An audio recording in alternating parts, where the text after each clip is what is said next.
Hello everyone, this is the 6th lecture of acids bases and salts. और इस video में हम लोग डिस्कस करेंगे general methods of preparation of salts. जो जनरल मेथड्स हैं जिनसे हम लोग सॉल्ट्स प्रिपेयर कर सकते हैं, वो बेसिकली हम लोग 4 मेथड्स के बारे में पढ़ेंगे। पहला है बाय डायरेक्ट कॉम्बिनेशन, फिर बाय डिस्प्लेसमेंट, न्यूट्रलाइजेशन और प्रेसिपिटेशन। तो स्टार्ट करते हैं डायरेक्ट कॉम्बिनेशन रिएक्शन से। तो जैसे कि आपको पता है कि जब दो सब्सटेंसेस आपस में रिएक्ट करते हैं और वो एक नया सब्सटेंस फॉर्म करते हैं तो उसको हम लोग कहते हैं डायरेक्ट कॉम्बिनेशन रिएक्शन। तो यहाँ पे भी दो सब्सटेंस कंबाइन होके एक सॉल्ट फॉर्म करते हैं, जैसे Fe प्लस Cl2, तो इट विल फॉर्म 2FeCl3। तो यहाँ पे क्या है, आयरन और क्लोरीन दोनों कंबाइन होके फेरिक क्लोराइड फॉर्म कर रहे हैं। उसी तरीके से एक और एग्जांपल देख लेते हैं, Pb plus S will form PbS। उसी तरीके से एक और example, Fe plus S will form FeS।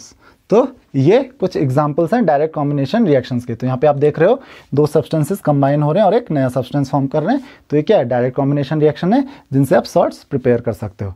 एक और मेथड है बाय डिस्प्लेसमेंट रिएक्शंस। तो जैसे कि आपको पता है कि जो एक्टिव मेटल्स हैं लाइक मैग्नीशियम, एल्यूमिनियम, जिंक, ये जब एसिड्स के साथ रिएक्ट करते हैं तो ये एसिड से हाइड्रोजन एटम को डिस्प्लेस कर देते हैं और फॉर्म करते हैं सॉल्ट्स। तो यहाँ पे वही रिएक्शन हम लोग यूज़ करेंगे।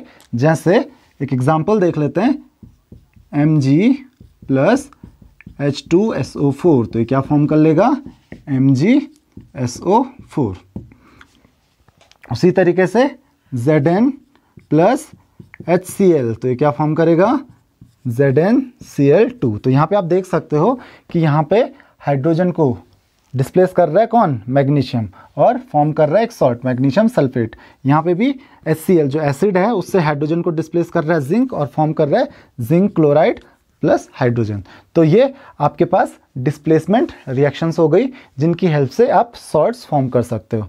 देन तीसरा है आपके पास बाय न्यूट्रलाइजेशन। तो न्यूट्रलाइजेशन के बारे में आपको पता है कि न्यूट्रलाइजेशन में क्या होता है, एक एसिड और एक बेस रिएक्ट करते हैं और फॉर्म करते हैं सॉल्ट एंड वाटर। यहाँ पे सेम रिएक्शन को हम लोग यूज कर सकते हैं सॉल्ट्स को प्रिपेयर करने के लिए। तो यहाँ पे आपके पास दो तरीके के बेसेस हो सकते हैं, एक इनसॉल्युबल बेसिस और दूसरे सॉल्युबल बेसिस। तो अगर इनसॉल्युबल बेसिस से हम लोग सॉल्ट्स प्रिपेयर कर रहे हैं तो उसके लिए अलग मेथड हम लोग यूज़ करते हैं, भले ही दोनों न्यूट्रलाइजेशन रिएक्शंस में ही आते हैं। और अगर हम लोग सॉल्युबल बेसिस को यूज़ कर रहे हैं तो उसके लिए हम लोग डिफरेंट मेथड यूज़ करते हैं। तो जैसे कि हमारे पास इनसॉल्युबल बेसिस, जैसे कॉपर ऑक्साइड क्या है, एक इनसॉल्युबल बेस है। तो कॉपर ऑक्साइड को आप अगर H2SO4 के साथ रिएक्ट करोगे तो ये क्या फॉर्म करेगा, CuSO4 प्लस H2O। तो यहाँ पे फॉर्म हो गया आपका कॉपर सल्फेट जो कि एक सॉल्ट है। उसी तरीके से KOH क्या है, एक बेस है जो कि एक सॉल्युबल बेस है, और अगर आप इसको रिएक्ट करोगे HCl के साथ तो ये फॉर्म करेगा KCl प्लस H2O। तो यहाँ पे चाहे वो इनसॉल्युबल बेस हो या सॉल्युबल बेस हो, वो एसिड्स के साथ रिएक्ट करके क्या फॉर्म करते हैं, सॉल्ट एंड वाटर। तो ध्यान रखना कि भले इनके मेथड्स अलग अलग हैं लेकिन रिएक्शंस दोनों न्यूट्रलाइजेशन रिएक्शन ही होगी। लास्ट मेथड है आपके पास प्रेसिपिटेशन मेथड। तो प्रेसिपिटेशन मेथड से हम लोग किसी सॉल्युबल सॉल्ट से एक इनसॉल्युबल सॉल्ट प्रिपेयर करते हैं। जैसे हमारे पास एक सॉल्ट है AgNO3। अब AgNO3 जो है वो सॉल्युबल सॉल्ट है, लेकिन अगर आप AgNO3 को ट्रीट करोगे HCl के साथ तो ये फॉर्म करेगा AgCl, that is silver chloride, जो कि एक वाइट कलर का प्रेसिपिटेट फॉर्म करता है, प्लस HNO3।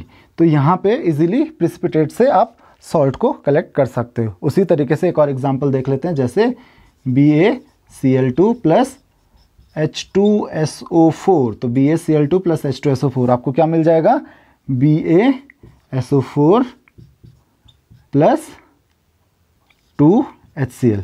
तो यहाँ पे आप बेरियम सल्फेट को कलेक्ट कर सकते हो जो कि एक वाइट कलर का प्रेसिपिटेट होगा। तो बाय प्रेसिपिटेशन रिएक्शन आप किसी भी सॉल्युबल सॉल्ट से एक इनसॉल्युबल सॉल्ट प्रिपेयर कर सकते हो। तो जनरली जो इनसॉल्युबल सॉल्ट्स होते हैं, क्योंकि उनको कलेक्ट करना बहुत इजी होता है, तो इसीलिए प्रेसिपिटेशन मेथड से आप सॉल्ट्स को इजीली प्रिपेयर कर सकते हो। तो ये कुछ मेथड्स हैं सॉल्ट्स को प्रिपेयर करने के। अगर आपको इस टॉपिक में कोई भी प्रॉब्लम है तो आप प्लीज़ वीडियो को एक बार फिर से देख लीजिए, और अगर आपकी क्वेरीज़ हैं कोई तो आप कमेंट में मुझे क्वेश्चंस कर सकते हैं। Thank you very much. अगर आपको ये वीडियो पसंद आया तो वीडियो को लाइक और शेयर करें, और ऐसे ही और वीडियो देखने के लिए चैनल को सब्सक्राइब करें।